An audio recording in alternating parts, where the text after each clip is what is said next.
Coming up on today's episode. I'm very driven. I've always been very ambitious and very financially independent. Yeah. Never relied on a man or a partner or whatever. That's probably just my upbringing from my parents. So I was so driven that I worked, and at 18 I bought my first property. Wow. So that was my first investment, and I worked.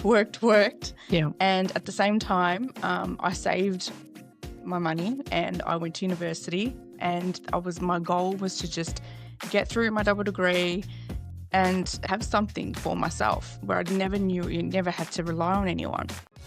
Dodgy advice and bad decisions can cost you big in real estate. We're here to make sure that doesn't happen. Welcome to the No BS Real Estate Podcast. I'm your host, Jo Agresta, and it's time to take control of your property journey together. Welcome back, everyone, to the No BS Real Estate Podcast, your listening how-to guide to the Aussie finance and real estate market. I'm your host, Jo Agresta. Now, today's episode is for all our first-time builders, our renovators, or investors who've ever asked, what actually goes into the bones of my home? What decisions do I need to make beyond the finance and floor plan? We're talking about that part that literally makes up your home from the ground up. We're talking flooring. Okay, so super important and not something we've actually covered on the show, which I love because it's an Abodey first. So from materials to timelines and common mistakes buyers make, the choices that you make here can actually seriously impact your budget, your comfort, and also your long-term property value. And to help us unpack it all, I'm joined by Maria. Welcome, Maria, to the show. Hello, how are you? Thank you so much for having me. Of course, I'm doing so well, and I'm so excited for this episode because when we did the pre-interview, you're a total powerhouse. Like you've got such an interesting background, which we're going to unpack today. But you've lived the high life on super yachts. You've built your own properties, and you now work as the BDM and brand ambassador at Victorian Floors. So you're here to break down exactly what you need to know without the BS, which we love. So I love it too. let's get into it. And the best place to always start with this stuff is your journey. You know, you've had an unconventional path into this property game. And like I said at the start of the episode, this one is for, the buyers out there and who are like renovating. Like it's such an important thing when you're thinking about specs of a home, but we often totally discount outside of a look and feel. Yes. Is it worth getting this type of flooring? Is it worth getting lino? Is it worth getting floorboards, carpets, all these choices? So if you're someone who's going through the build journey today and you're questioning this, we're going to unpack it all and we're going to get into it with Maria. So like I said, you've had an unconventional path. You've done law, super yachts, construction. How did your journey unfold and bring you right here? Absolutely. It's been quite a journey. Yeah. Look, I originally studied law but felt a strong pull to explore the world. Yeah. That led me to working on super yachts, living and sailing across the globe with the elite from the Mediterranean to the Caribbean. After nearly 5 years at sea, I transitioned into property and construction when I returned to Australia. I've always believed in building a life that reflects freedom and strength, and construction gave me that platform to do that literally from the ground up. Wow. And this is what I loved when we did our interview. You said super yachts and I immediately went to below deck. Yes. Is that the picture that our listeners should have in their mind? Yes, it is. It does show the reality of it. There are such highs and there are such lows. Yeah. But I didn't actually go to travel to work or to end up there. It was just a holiday.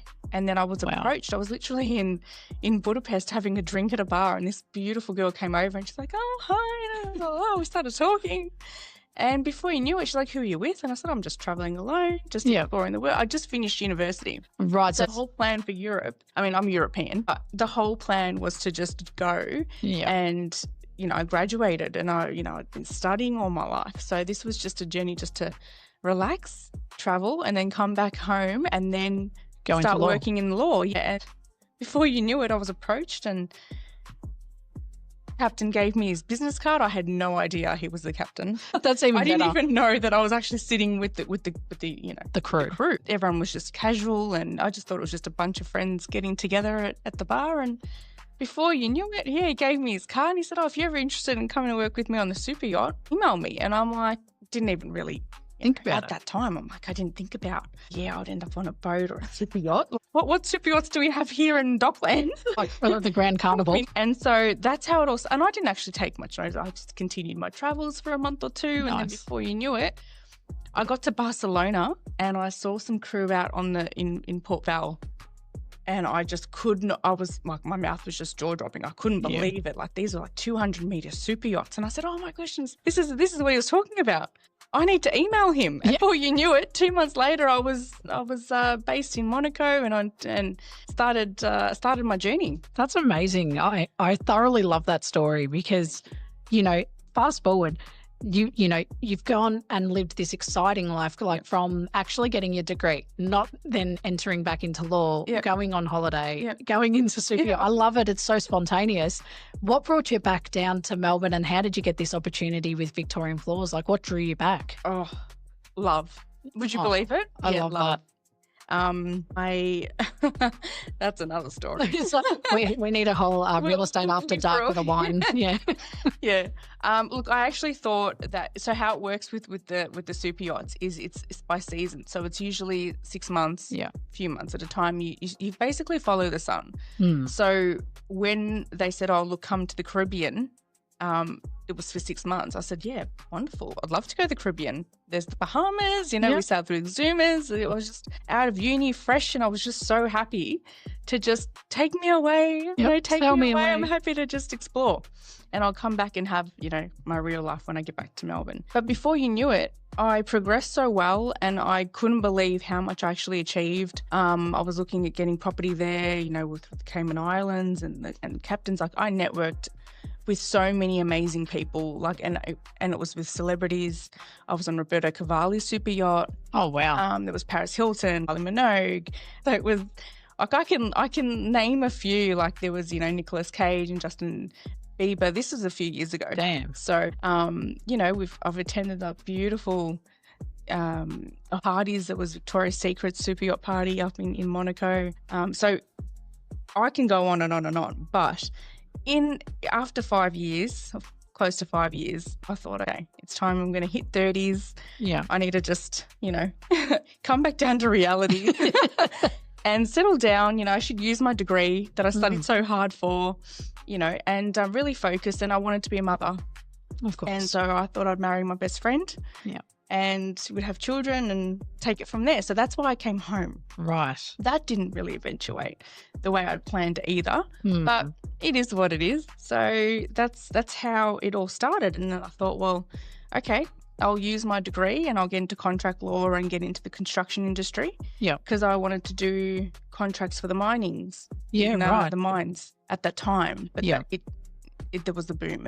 It didn't go that way. So I got into construction. Interesting. I love that because it's like you've studied and you've now also seen like a taste of other markets and other lifestyles like overseas, and then you're bringing that knowledge back here. So then construction kind of drew you in. Yeah. So I guess what do you think contributed into like your time in law, your time on, the luxury service? Like what do you think that taught you about like the industry as a whole, and how do you bring that knowledge and those learnings into the construction space? Law taught me structure, communication, and the power of detail. Yachting taught me elite service, high standards, resilience, and how to operate in fast-paced, high-pressure environments. Yeah. And I bring all of that into construction, especially the importance of trust, professionalism, and client experience. Yeah, for sure. Whether I'm working with a homeowner or a developer, I just want them to feel seen, supported, and fully informed.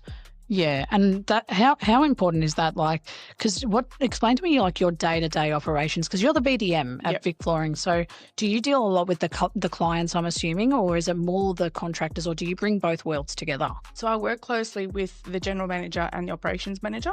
Yeah. But there's a lot of outreach. So we do commercial, we do residential and commercial builds. Yeah.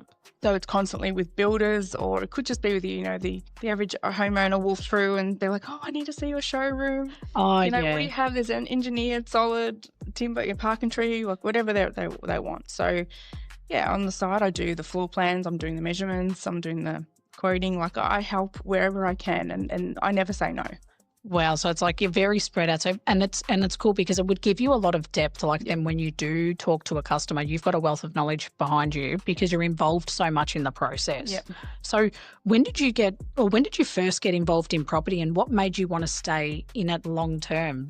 I imagine if I was in the Caribbean, I would never want to come down, but I get it. Like 30s coming home. Very driven. I've always been very ambitious and very financially independent. Yep. Never relied on a man or a partner or whatever. That's probably just my upbringing from my parents. So I was so driven that I worked. And at 18, I bought my first property. Wow. So that was my first investment. And I worked. Yeah. And at the same time, I saved my money and I went to university, and my goal was to just get through my double degree and have something for myself where I never had to rely on anyone. And that's how it all started. That's awesome. From one, I did two, and then so on, and then built. I've done everything with real estate. I've developed, sold, renovated. I've gotten my hands dirty. I have done everything you can imagine with property investment, and just really trying to pursue a career and being independent, really. I really admire that, because when you go through your own journey, you have such a different depth of understanding and knowledge.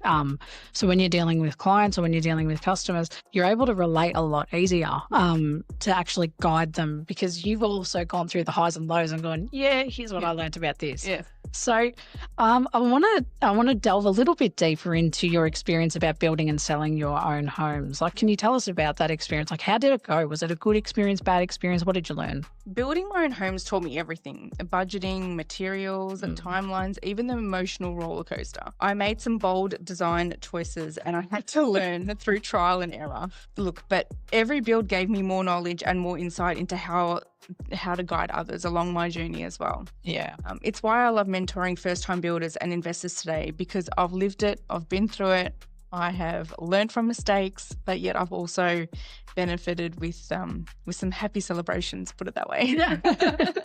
Of course. I like bold design choices. Okay, so let's flesh this out, because this relates to what you do today, right? Yeah. Buyers that are going through this journey, they have their colour selection, especially like for our listeners, if you're going through a build, you'll come to a point where you do your colour selection, and that's the appointment where you get to do all the fun stuff and get overwhelmed and pick the wrong things and make bold design choices. What are some of the bold design choices that you made? So some colour choices, colour schemes, because like example, if you live by the beach, people really love, there's different colours. Like you could go the blacks and the darker choices. But then when you're by the beach, you got to take in consideration, especially, timber and salt. They don't mix very well. There's a lot of things to have to think about like that, and so some design choices would be really just winging it and just trying to make the customer happy, because at the end of the day, it's their home. They have to live in it. But you can only give them your professional advice, and it's up to them if they really want to take it or not. So, are there any choices that you regret? Is it more from a colour perspective or from a material perspective? So both. Yeah. And I love that, because it's so interesting to me when I did my colour selection for my build, right? Me and my partner were tiffing over the colour of the carpet. I'm like, no, not grey. I don't like grey. And then it was, I want grey. And I'm like, yeah, but I want brown. Like, it was just so different. And then we had to pick our colour scheme, and it was such an importance. But then on the other hand, you make a really good point about living by the beach, because material over look and feel is important. And I think a lot of the time, look and feel will always win over, is this going to be good for the area I live in? How do you bring in your expertise in that area to those decisions? Like, do you have you talked to couples or, even singles who are going through that build process and they're like, I really like this colour carpet, and it's like, you also live right next to the beach where that's going to be a home for termites. That's exactly right. So again, I always try to give them my professional advice and make them happy, but also find that median where, that you don't want to get that complaint in a few years and be like, oh, you didn't say this or you didn't say that. Or thank you for answering those questions, because for people out there who just look at look and feel, remember, it's important to know where you're buying, what you're buying, and then how is that going to impact you, not just today or in the next 5 years, but like what is that choice going to do in 10 years' time when you want to sell it again? Is it going to ruin you? So That's right. This is why it's important. Yes. What made you want to champion women in the construction space? But construction, like yachting, is a male-dominated field. Yeah. I've always believed in paving the way for women to step into spaces where we're unrepresented. Look, I mentor women because I want them to know that there is a room for them here and that we actually bring something powerful to the table. Attention to detail, emotional intelligence, communication, and project management strength. That's so true. Like, I'm loving that I'm seeing more women enter the construction industry and space. I've grown up around it. Like, I'm European. My dad had me on the job at 16 on school holidays. Yeah. He didn't care. I was actually on the job at 8 years old using the nail gun for fun. I can relate.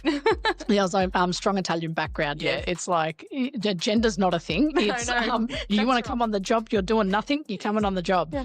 And I really appreciate that now as an adult. And I think that, speaks volumes for our heritage. But a lot of other women out there are intimidated to get into these spaces, but they do have a passion or a drive for it. Yeah. So what are some of the biggest barriers that you see women face entering the trades or working on site? Yeah.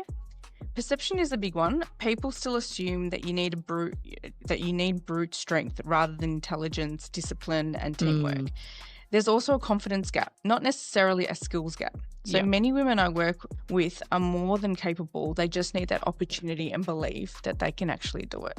Yeah. They can be, participate and be part of it. I think that's so normal. Like, I know, just speaking as a woman, I need validation when I do things, and not on purpose. Like, I don't realize it, but it's like, I know the answer to something. Yes. I've researched. I've done all the planning around it. I've done it to death. And then I'll still look at another professional and go, you think I should do this? I think Marina, our marketing manager, is sitting over there, and she's like, yeah, I'm your sounding board. And she always says to me, just do it, bitch.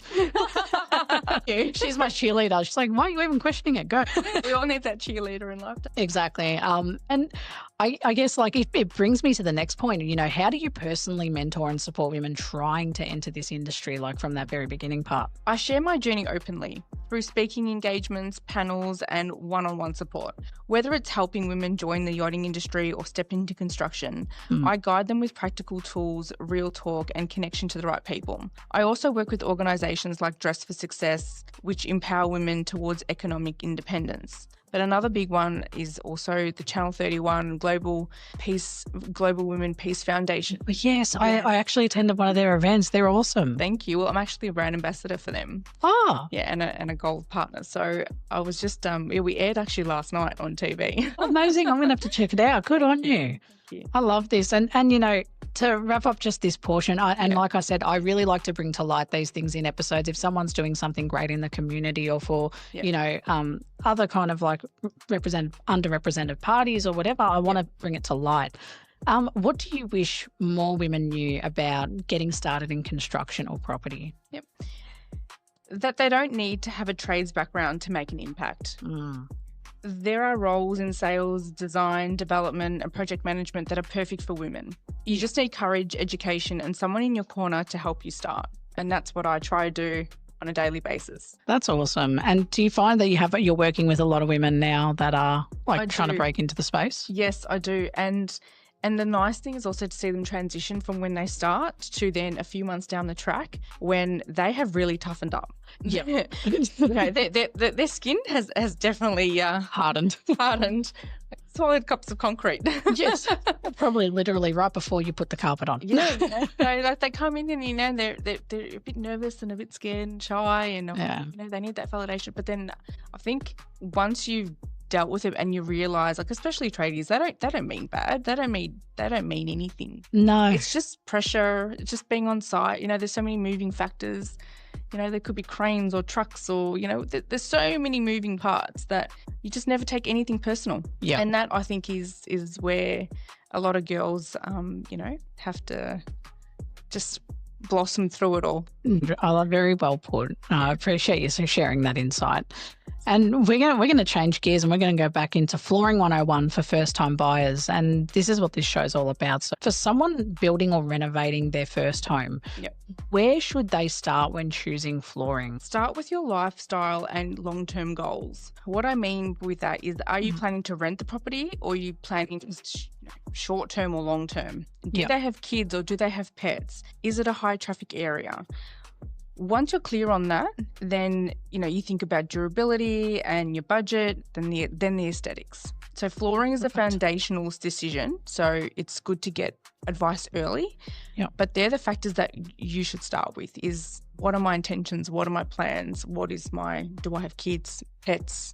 That's a good starting point. That's so interesting that you say that, because I've never thought about it that way. What are the most common mistakes you see people make when it comes to flooring decisions? Choosing style over function. So especially with cheaper laminate or timber lookalikes that won't last. Also, people leave it too late in the build, which is another problem, because then they get stuck with rushed options.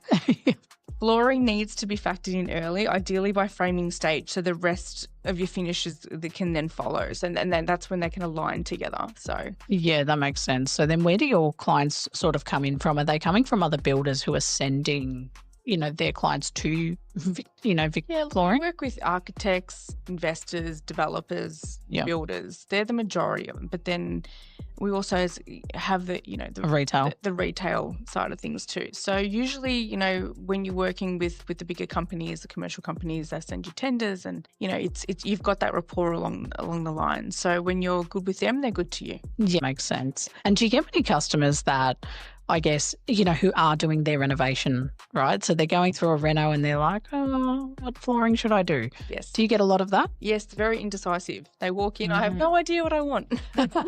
How do you help Hi, someone? I'm Maria, nice to help you. It's like, I'm the help. Yeah. How do you get someone from that, I don't know what to do, like, help me? How do you get them to photos? They just walk in and I don't have a crystal ball where I can just imagine what your house looks like. By what they say. So the first thing I say is, do you have floor plans? Do you have some photos or some kind of visual that I can see? Because then I'm quite good with interior design and colours and schemes and matching things that align together. The more you help me, the more I can help you and give you what you want. Photos is a great start, because then I can see their type of furniture, with the location. And then I ask again to pets, beach, you got to think of salt. Are they out? There's so many different factors, and everybody's different, and everybody likes different things. But I think the fact that you take that time to ask those questions and sit down with them, like, I know at my colour selection, no one asked me that. They just said, you should get blue because blah, blah, blah. That's the biggest mistake, because I don't know you. So you should tell me what you want, because you're the purchaser, you're the buyer, you're the builder, I'm happy to give you advice based on what you tell me or what you show me, and then I can give you an assessment, or I can give you my professional opinion. But I don't think that's right when a lot of others will be like, you should have this. Well, that's maybe not what you want. And then you're stuck with it for the rest of your life, or for the next few years, or whatever the time frame that you decide to be in that property for. So it's like when I know when I was building, the fad that was around was black finishes, black matte finishes. So every door handle was black matte, blah blah blah. And we didn't end up doing it because it was a premium to pay. And my partner goes, I think it'll go out of fashion. I'm like, damn it. I'm like, well, if we really want it, we can do it aftermarket, And lo and behold, everyone who's done it now, it's like, oh yeah, black finishes. It's it's like so seasonal, Yeah. So this is why but back then the reason why I bring it up is because the salesperson at the colour selection really was pushing the matte black finishes, and my partner wasn't convinced. So I love. They probably had a lot of stock in the back. Yeah, they probably and they needed to move it. He was like, please.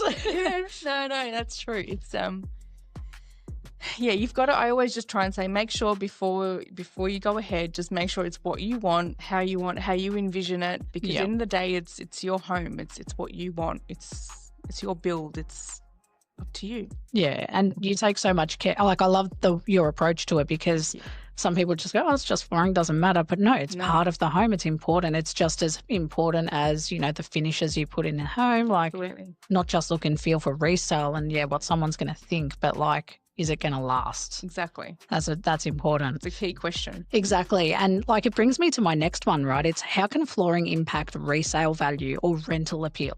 Massively. So good flooring lifts the space instantly. So poor flooring, it cheapens it. So tenants and buyers both look for clean, modern, low maintenance materials. Engineered timber or high quality vinyl hybrid floors are extremely popular right now for this reason. Oh, Yes. really? Yes. That's so interesting to me. So how do you find out the value? Is that talking to someone about, talking to someone like you about this? Or it's like, are these people coming in just like, that's what I want? I think there's so much social media out there, Google. Yeah, there's so much information out there that they actually already know, some of them, that what they want. And even if you then give them their first time options and go through everything, they're going to walk away and they're going to think about it and they're going to go and get quotes from other companies. That, like, people aren't silly. So everybody does their own homework to a certain extent, and then they're going to come and ask you for your advice, your opinion, your quotes, this, that. Yeah, it's like your 2 cents. Yeah, exactly. No, I like knowing the trend though, like what's trending at the moment. So thanks for sharing that. Worries. And, how can buyers and builders, I guess, make sure that they're not being overcharged or upsold unnecessarily? And I think this is important because I'd imagine it happens a lot. Work with transparent suppliers like Victorian Floors. We offer real-time support, so honest pricing and clear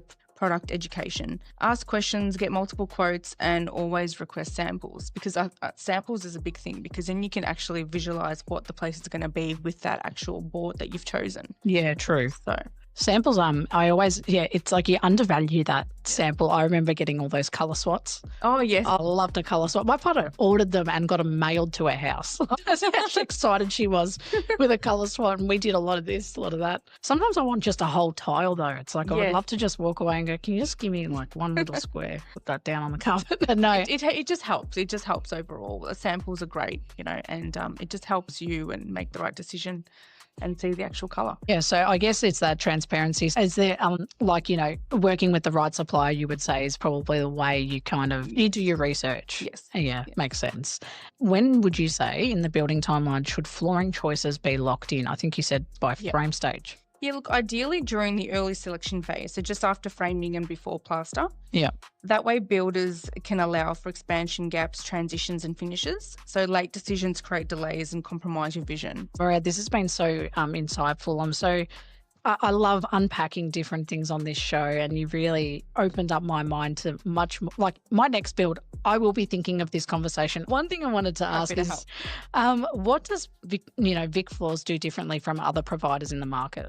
So we combine elite level service and everyday accessibility. Coming from a background in high-end service, I've helped elevate the customer experience. We don't just sell flooring, but we educate our clients and guide them through the build and provide hands-on support from quote to install. Yeah, that's super important. I think from quote to install, that's key, because a lot of the time you do just get the support at the start, you get the product, and then you're on your own. That's exactly right. And who are your typical clients? I think we've kind of touched on this, but do you work with individuals as well as developers? I think you said, don't you? Yes. Because there's a retail shop front. So if I just wanted to walk into the shop front, I could do that, right? When is there a particular location that you have to go to, or are you spread out with a few shops? So there are a few around Melbourne, but we're also expanding to South Melbourne, Hyde and Mornington. So we're quite diverse and across Victoria at the moment. So it's good. I love that, and it's a good journey. And we're moving into New South Wales and Queensland, so amongst 3 states. So we're growing quite rapidly, and it's been very exciting. That speaks volumes, right? Because, you can't typically expand if you're not doing something right, whether that's by the consumer or by your contractors. Like, that's so strong. Like, well done to, you and the team at Vic Flooring. I think that's something to write home about. Thank you. And, what kind of relationships, I guess, do you have with the builders and the architects and agents? Do you find that they differ, or do you have to work together with them when it comes to these, what the client needs or what a developer wants? So we're partners. We're not just providers. Yeah. Builders love our reliability and site support. Architects value our understanding of style and design. So agents trust our products to help properties sell faster. Of course. These relationships are key to our continued growth. Yeah, they would be. I can imagine that. And working with them all in one it's so important, because then you kind of take the stress out of it for the consumer, who's like, is this going to work? Is this not going to work? You're like, don't stress. It's all taken care of. Yeah, we got this. I'll give you an update. Yeah, exactly. And very last question here.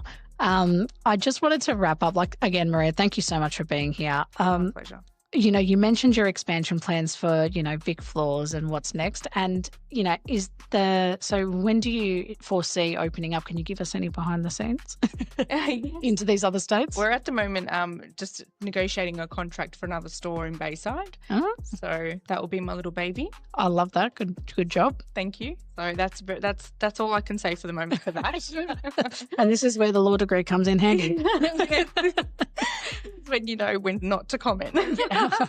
No, I really appreciate you, thank you doing that. And is there any advice that you want to leave, our audience with who are thinking about buying or, who are thinking of, changing flooring or going through a reno? Any advice you want to give them about their floor, what they need to do next if it's coming to flooring? Just do what you love and really just put what you want and make the choices that you really want. So when you think you've decide on your colours and whatever design or architect you want, really just step away and just sleep on it and say, yes, that's actually what I really want. Not because you're told, because everybody's got opinions and you're going to go to different companies and everyone's going to give you their own 2 cents. 2 cents. Just enjoy it. And at the end of the day, anything can be changed, anything can be renovated, and anything can be fixed. So enjoy it. Just enjoy the journey. I love it. Thank you so much. Very insightful. Thank you. Maria, again, thank you for joining us. So if you're building, if you're renovating, or even just in the early planning phase, I hope this gave you a solid head start when it comes to understanding flooring and why working with people like Maria and the team at Victorian Floors can save you not only time, stress, but money down the track. Pick the right things, think about these options. We're going to explore all these facets, through the podcast episodes. So thank you guys for tuning in. And again, Maria, for being here. Thank you so much for having me. Of course. Now you can connect with Maria via the contact details in the episode description. And if you enjoyed today's chat, hit subscribe, share with someone you know, especially those ones who are about to build, and, leave us a review and help others find the show. We'll catch you next week on the No BS Real Estate Podcast. That's a wrap for this episode of the No BS Real Estate Podcast, powered by Abodey AI. If you found this conversation helpful, don't forget to subscribe, leave a review, and share this episode with someone who might need it.